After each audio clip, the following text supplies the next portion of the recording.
It's a question that haunts us all. What happens when we die? Fear suddenly entered our life. Some people say they've seen the other side. And it opened up like a rip in the fabric of that reality. They are no longer themselves. They are no longer in space and time. We believe that the end of life is not well researched, and more research should be committed to this endeavor. Is death the end? There's no scientific proof that there is an afterlife.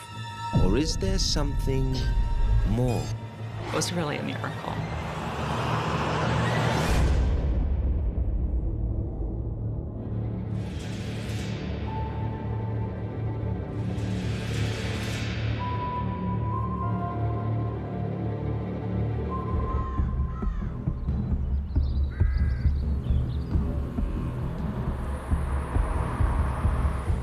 Christina Stein is a 19-year-old on her way to help teach kindergarten.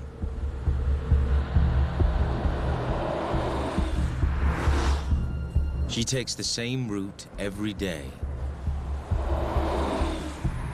But now she's about to take another journey. One that will bring her face to face with death.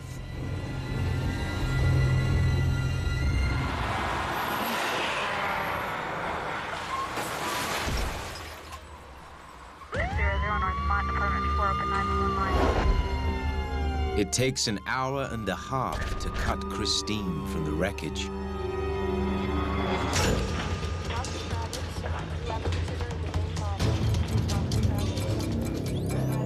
Es war erstaunlich zu sehen, als wir diese Verletzung. It was bad. Her aorta had a huge tear.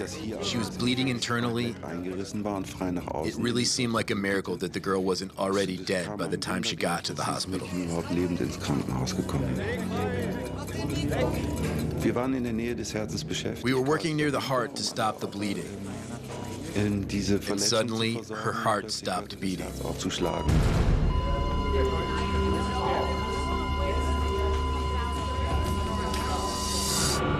On the other side of the world, in Virginia, USA, the Alexander family is about to face their own crisis.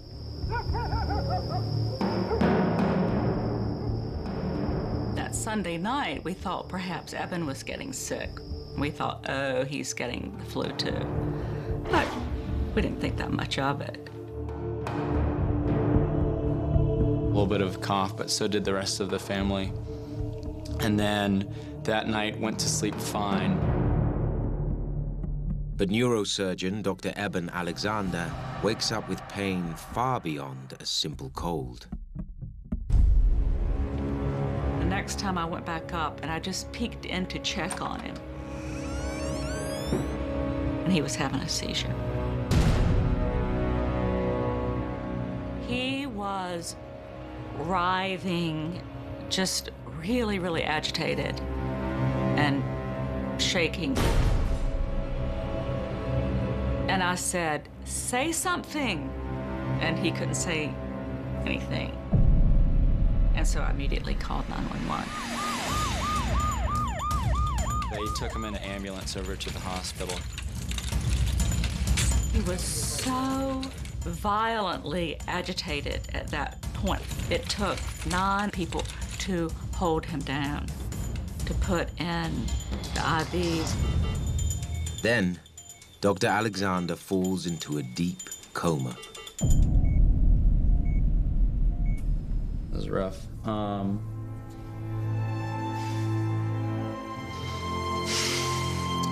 I remember when I first walked into the hospital, I remember very clearly when I first saw him there, and the room wasn't lit at all. And I remember getting close to him and then finally stopping. It just looked like all of the life had been sucked out of his face. He was in a coma all that time, but there was that one moment, and our priest was there and heard it with me, that we heard him scream, "Help me, God, help me." And I said to our priest, he spoke. But those were the last words that he said. Tests reveal Dr. Alexander has a rare antibiotic-resistant strain of bacterial meningitis. Ironically, this disease attacks the brain, his medical specialty. Somebody in that situation really only has about a 1% to 2% chance of survival. But simply surviving won't be enough. One of the doctors said to me, "I'm really concerned about his mind." That meant that his body could survive, but he would be a vegetable, that his mind would not be there. And that brought on a bout of tears. Probably that was my worst moment that week.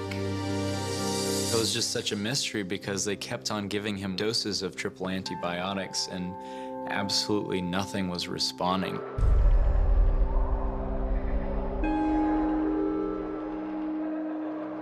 I definitely thought he might not make it. Eben Alexander is slowly inching toward death. For the vast majority of time, death is a process. It's not a moment in time. Most of us actually think of the moment of death as when your brain dies. That's when you're actually, as a human, likely dead. And that moment in time is not clinically easily delineated. Eventually, life runs out.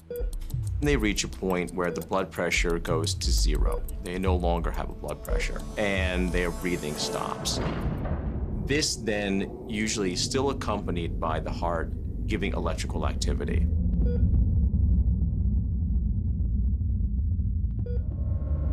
And usually at the very, very end, you'll see a few gasps of last breath. And then you finally flatline. That's when we typically clinically declare someone dead.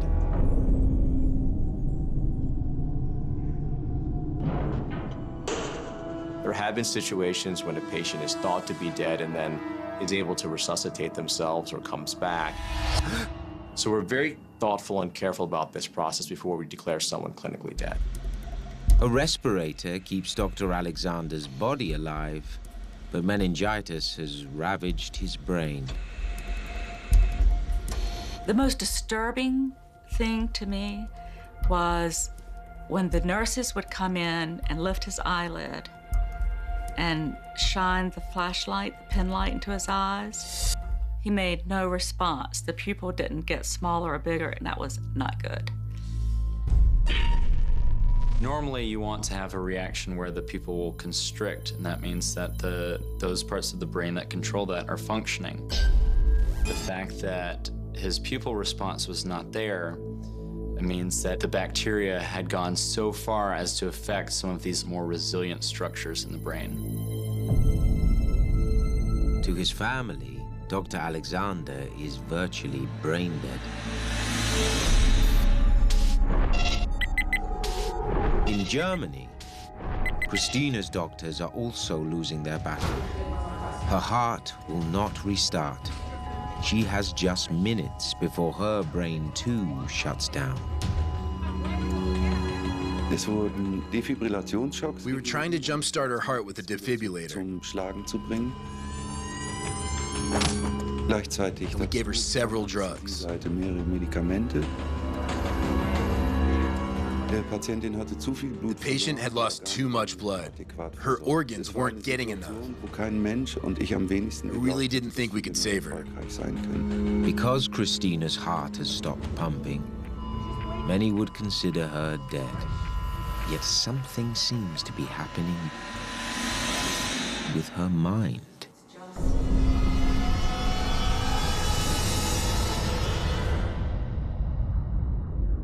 das nächste, was ich wieder weiß, ist, ja, dass ich wohl unter der Decke. Next thing I know, I was hovering underneath the ceiling of the room. I could see down on myself laying on the operating table. And I saw the surgeons and heard them talking to each other. The scenario was pretty hectic. I realized that this was about life or death.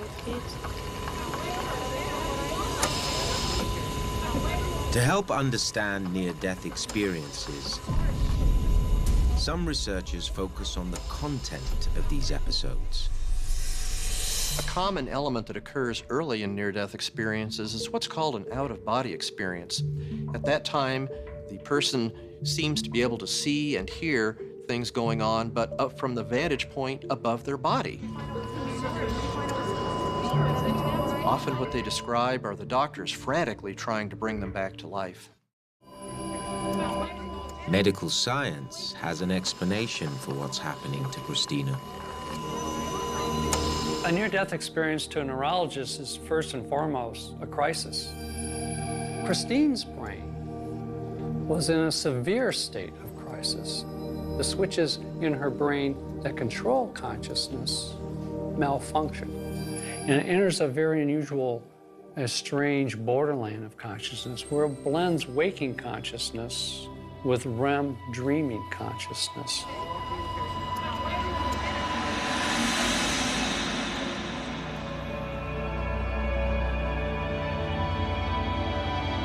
As they leave the body, they begin to traverse this connection. They begin to travel from what this life is to what there would be beyond this life, after this life, outside of this life. I can't exactly describe how I got from floating under the ceiling to this special place that I went to. The whole world I found myself in was engulfed in a very warm, brilliant light. The bright light that so often accompanies near-death experience to a neurologist means that the visual system has been very strongly activated. There are many ways to activate the visual system, and among the strongest is REM consciousness. Christine's awareness of these heavenly realms is classic. Near-death experiencers often describe realms that are beyond earthly in their beauty. They often use the term heavenly realms.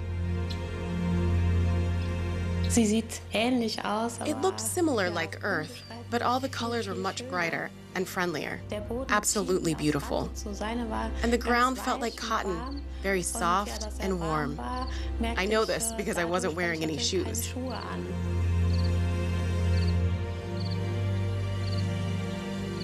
I was wearing this beautiful, long, pale blue gown. I thought that was strange because I didn't own a dress like that.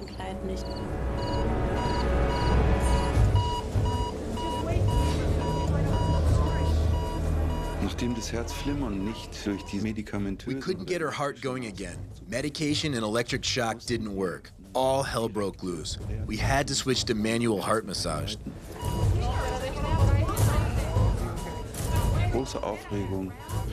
But we just weren't able to restore any circulation.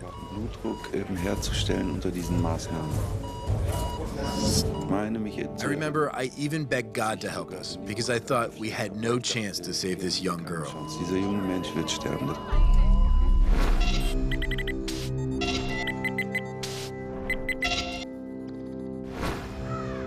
In Dr. Alexander's hospital room, there is also little hope. But then,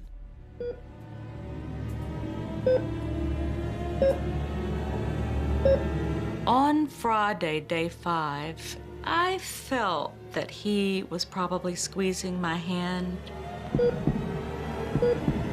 He would kind of try to open his eyes. It was so amazing.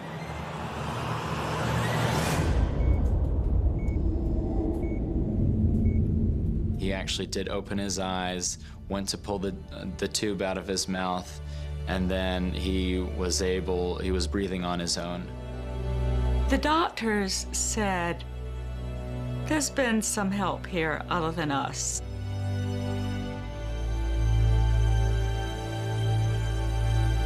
We hardly knew what to do except to bask in the miracle of his being here.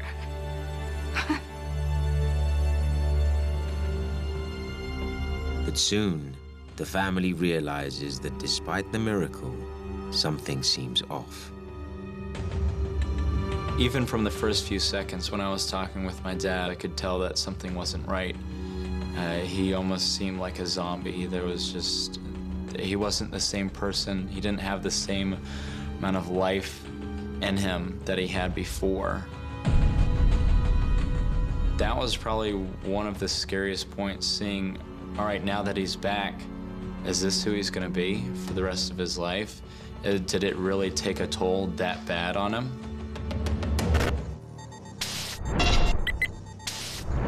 In the German city of Koblenz, Christina is going deeper and deeper into her near-death experience. Ich habe ganz viele Menschen gesehen, und ich habe sie nach meinem Namen rufen. I heard somebody call my name. I looked into that direction and saw two people coming towards me. And I recognized them, although I didn't really know them. Wobei ich sagen muss, sie waren mir eigentlich They were my grandparents. I had only seen them in pictures because they had both passed away a long time ago. In dem Moment, als sie dann auch meinen Namen sagten und sie auch so aussahen, wie ich sie von Bildern her kannte, war mir klar, das sind meine Großeltern. We have scores of near-death experience accounts that describe meeting someone during the experience that they instantly recognize, and they know it was one of their deceased ancestors or someone who's part of their family. Sometimes it's a deceased ancestor they never even met, someone who died even before they were born. I suddenly realized I was in heaven. I knew it because I had met my dead grandparents, and I had learned as a kid that when people die, they go to heaven. And really, what else could this place be? What kind of thoughts do you expect a person to have when they're facing their death? It seems very natural that they're going to think of loved ones, both living and dead. Very often in these unearthly or heavenly realms, people will interact with other people that appear very much like they knew them during their earthly lives, but with one important difference. Even if the person had been very chronically ill when they died, people in near-death experiences that are encountered are essentially always picture-perfect health. Besides my grandparents, I recognized two more people I knew among the crowd. Both had been sick and passed away, but in heaven, they were healthy. And this goes for everybody I saw. They were happy and beaming, all smiles. So I understood that all dead people are in a very happy place here. Christina's vision of heaven was peaceful. Dr. Alexander says he too went on a journey during his coma, but it was very different from Christina's. I existed in this underground, boiling, muddy, surrounded by dirt and mud.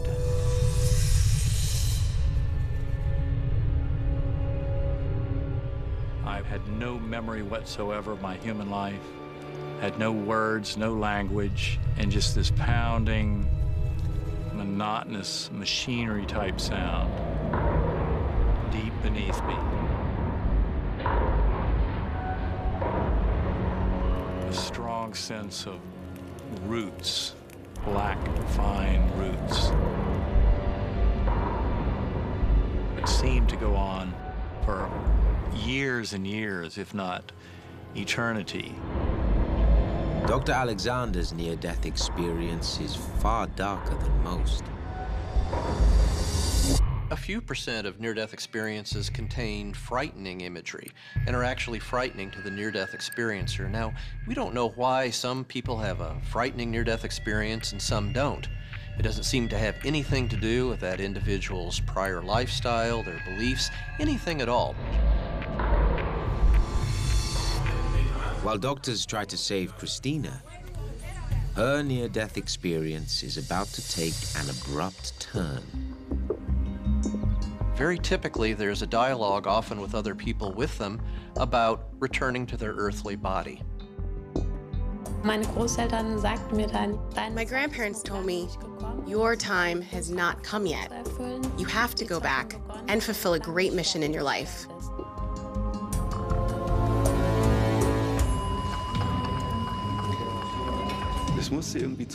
Finally, I was able to apply the clamp above the tear in the aorta. We regained a little bit of blood pressure. Then her heart started beating again, and we could stabilize the circulation with blood transfusions and medications. Woran ich mich erinnere, ist, dass ich dann unterschauen konnte. I was able to look back at myself on the operating table, and I heard the surgeon call out, "We did it! We got the girl back!" Wir haben es geschafft, wir haben die Kleine wieder. Es war so, als ich geweint habe bei der I Verabschiedung. cried when my grandparents said goodbye, because I wanted to stay with them in heaven.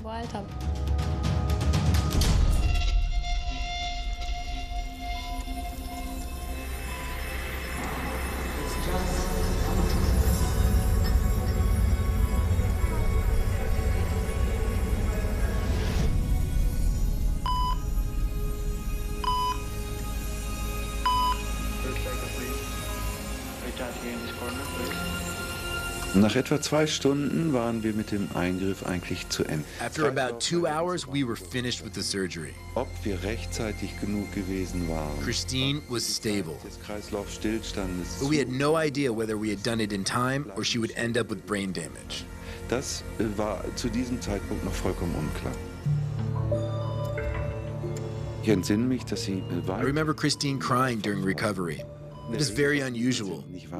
Normally you don't have people waking up in tears. Natürlich verwirrt. War auffällig. War sehr auffällig. Christina does recover and claims she has a revelation. Also ich weiß, was ich erlebt habe. I know what I experienced, and I know with absolute certainty that I didn't dream it. This was not a dream. My near-death experience really happened.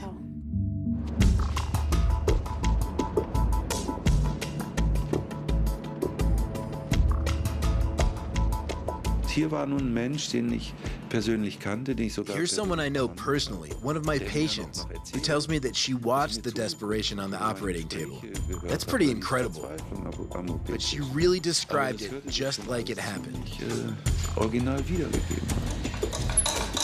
When someone is in crisis and lying in a hospital bed, they may appear comatose to the medical staff because they're not moving, but in fact, they're taking in a very hyper-alert state, everything that's going on around them. They'll hear conversations, they'll know who's in and out of the room, they'll see things through half-open eyes. From this, they may form memories, maybe very accurate memories, and it can become part of a near-death experience. Still, it's hard to believe someone can float 2 meters above the operating table and hear everything we say. It's tough to accept that, although I think Christine is a credible and totally genuine person. It actually scared me that she talked about this kind of stuff. I can only speak about near-death experiences from my personal point of view because as a medical doctor, I have to reject them. There's no hard evidence. Come on, it sounds like gibberish, nonsense. Angels singing, bright lights and tunnels, and everything is great? It can't be. It must be some sort of delusion. Also ich kann ganz klar sagen, ich glaube an den Himmel, Heaven exists, even though science can't prove it. It's not just in my mind, it's reality. Ist Realität. Nehmen den meisten Menschen das ab. I believe that most people who say they've had a near-death experience did have some sort of experience. But I don't think it's reality. More like hallucinations caused by dying brains. If Christina's experience was a hallucination, she's not alone. Millions of people have reported having near-death experiences. The term near-death experience is somewhat of a misnomer because you don't have to be medically near death. We found in our research subjects that One of the most common causes of near-death experience was fainting. Near-death experiences can occur under a multitude of circumstances. Cardiac arrest is a common one. Auto accidents, illnesses, surgical complications. For people that are resuscitated from a cardiac arrest, meaning their heart stops, about 10 to 20% of these people will describe a near-death experience. Dr. Long's research shows that almost all near-death experiences are reported as joyous, and that only a small percentage begin like Dr. Alexander's underworld nightmare.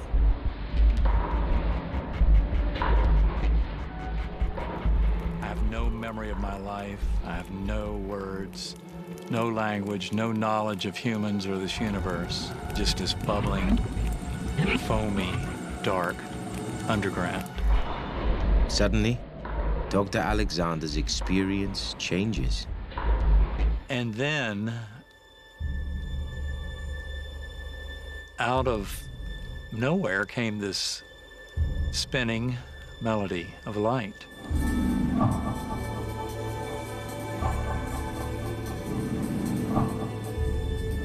And it opened up like a rip in the fabric of that reality. And I was coming up out of this darkness into this beautiful, verdant valley.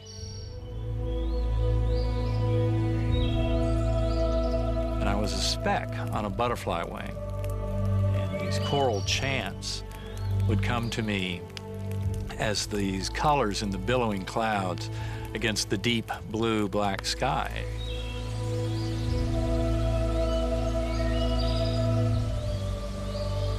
One of the most precious memories was that indescribable comfort of that unconditional love, with the divine presence coming through the entire scene, and this incredible understanding of that. You are here to learn many things, but you're not here to stay. You'll be going back.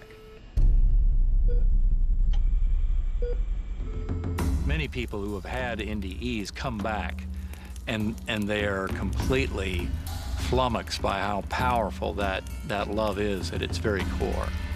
And I think just being able to convey that to this world in meager language that we have to try and describe things.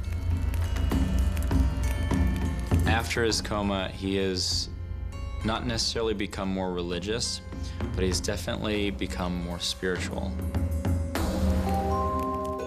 Eben Alexander and Christina Stein nearly died. Their traumatic experiences propelled them into a select group. People who believe they've glimpsed the afterlife. The similarities of the stories are very striking. Undoubtedly, past personal experiences and shared cultural experiences color a near-death experience. We draw upon memories in near-death experience. In fact, that's one of their prominent features.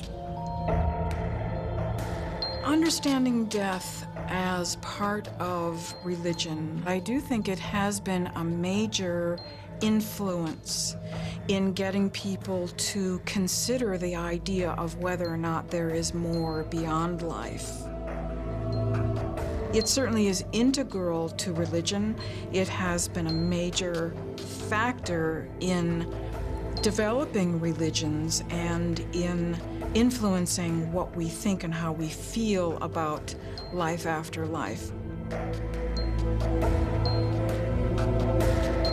There is cultural conditioning that occurs from birth. If a child is attending Sunday school and is immersed in religious teachings, it's not a surprise that they would see Jesus if they had a near-death experience. And Dr. Nelson believes there is a more basic reason why near-death experiences have similarities. People have similar near-death experiences because they have the same underlying biology producing these experiences. In fact, one researcher may have recorded the brain generating a near-death experience.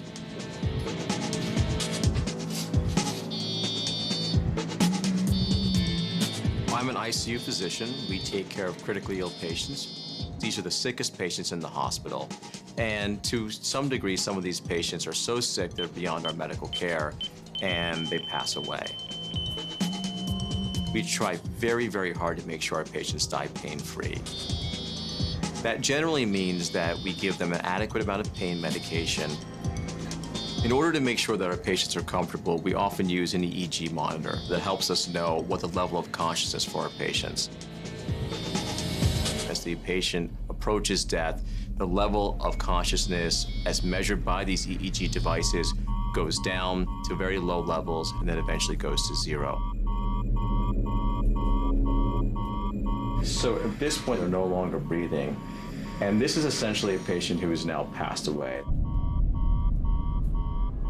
After they die, the patient's monitor shows a surge in brain activity.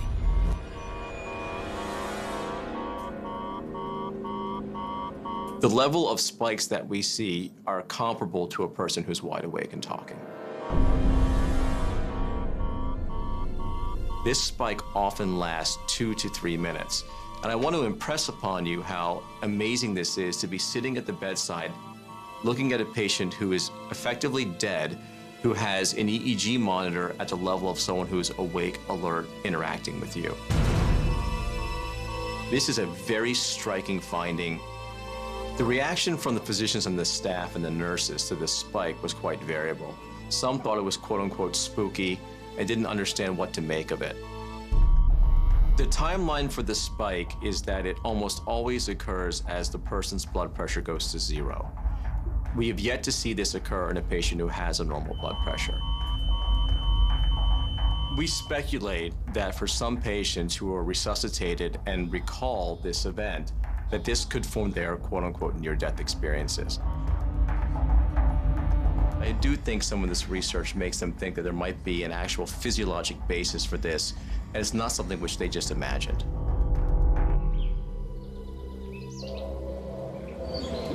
Dr. Alexander disagrees.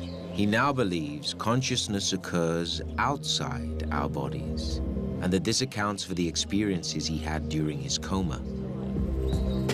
I'm an academic neurosurgeon. I spent more than 20 years in neurosurgery at major medical centers.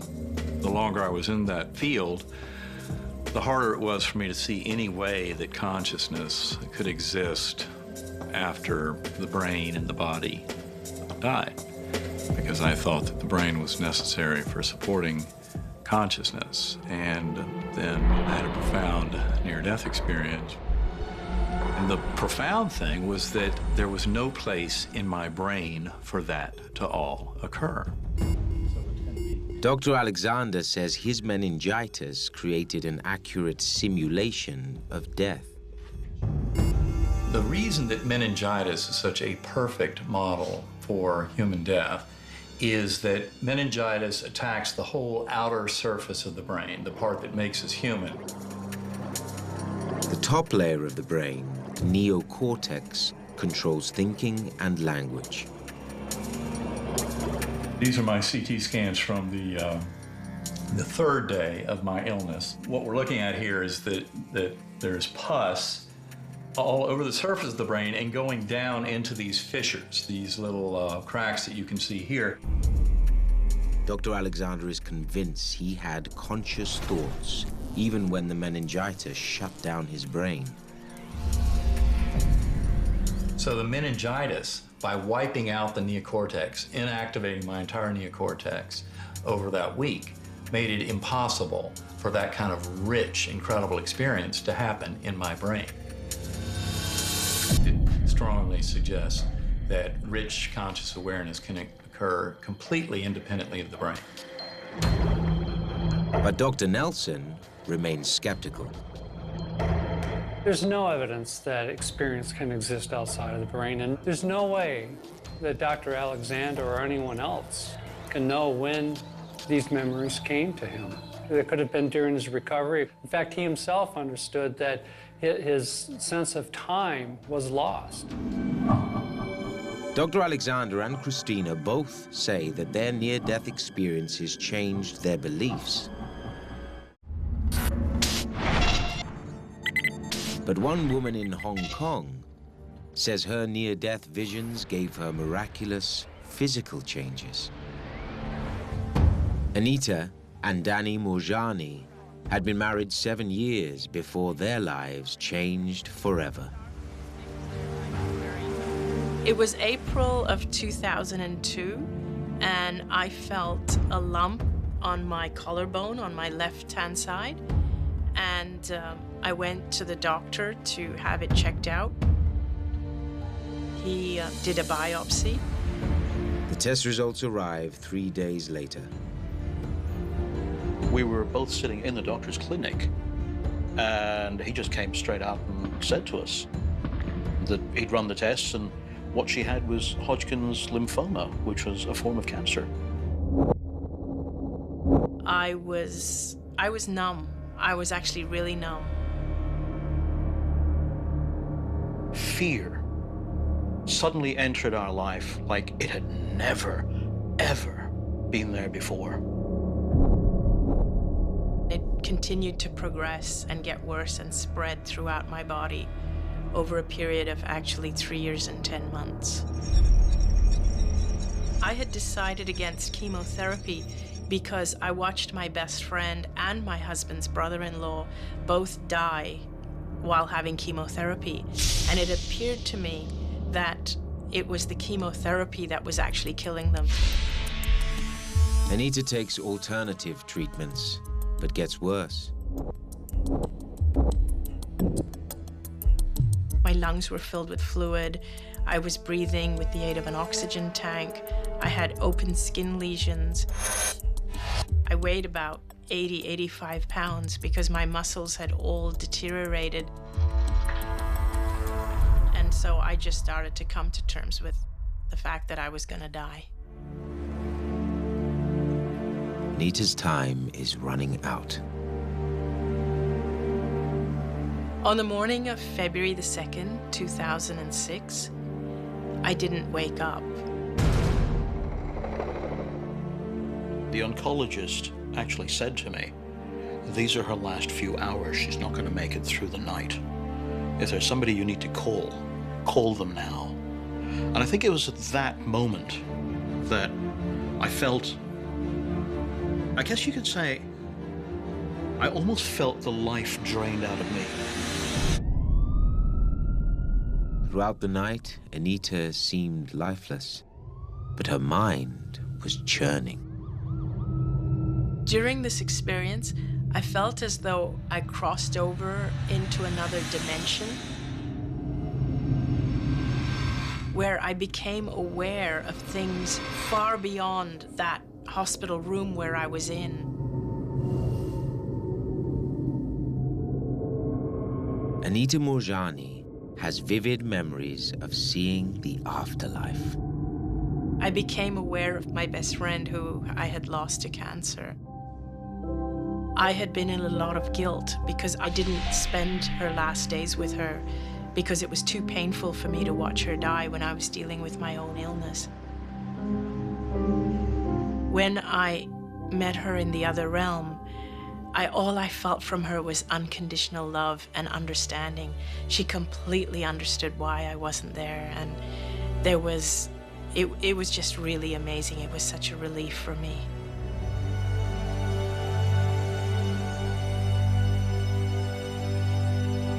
I was given a choice as to whether to come back or whether to go onward into death. At first, I absolutely wanted to go onward into death because this realm was so amazing. It was just so beautiful. And also, I didn't want to come back into a sick body. But then, the next thing that happened was I started to understand that if I chose to come back into my body would heal very quickly. My best friend, seemed to say to me, go back and live your life fearlessly. And it was from that point on that I started to open my eyes and come out of the coma.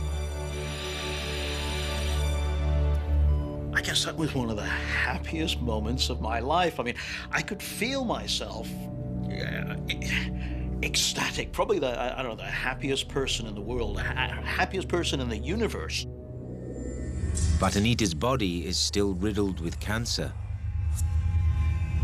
I kept saying, I'm gonna be fine. I know I'm gonna be fine. Don't worry about me. My initial reaction at that point was like, yes, dear. And I was thinking, like any medical professional, yes, there's been damage, there's been oxygen deprivation. But Anita's situation takes another unexpected turn. Even though everybody thought that I was in a coma, I didn't realize I was in a coma because I was aware of everything that was going on around me. When the doctor walked in, I recognized him straight off, and he was very surprised because I started to tell him what procedures he had done on me, and he was very, very surprised. He said, how do you know you were in a coma? When she started telling us things about that had transpired, I mean, it was pretty quick that I realized that, okay, there's something here that's not quite normal.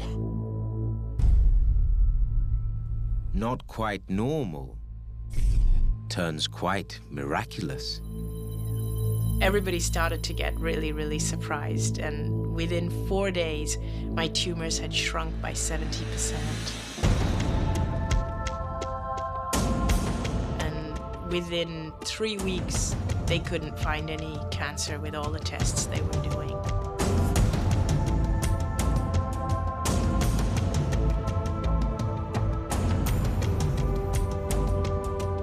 There's some medical literature describing how rare spontaneous regression of malignancy is. Now, that happens perhaps only 1 in 100,000 cases.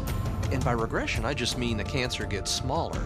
For it to completely go away is even much rarer yet. Several doctors looked into my case after this happened, and each doctor has come up with a different explanation.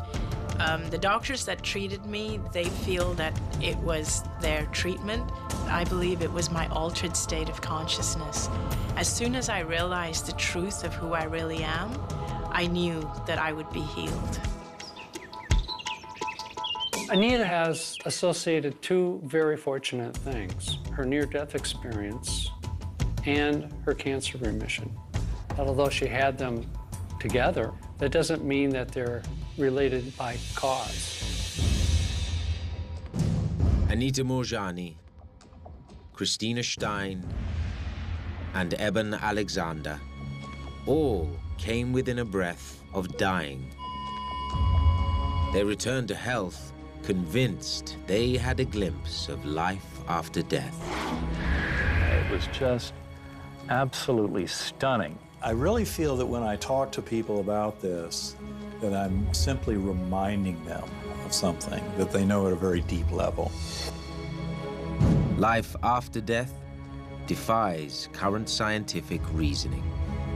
This topic seems rather esoteric, and there's a lot of anxiety and insecurity surrounding it. But there's absolutely zero science. The belief in proof of heaven is a matter of faith, not a matter of science. Real or not, near-death experiences have real-world effects. Life after our lives has given people hope. We do know, for example, from psychological studies, that people are much more resilient to the slings and arrows that life hands them. Also ich habe jetzt selber gar keine Angst mehr zu sterben. I am no longer afraid of death. That doesn't mean I wouldn't care if I die tomorrow. It's not that. I look forward to dying when I'm old because I know that there will be something else after this life, and I have seen it. And that is a really wonderful and comforting thought for me.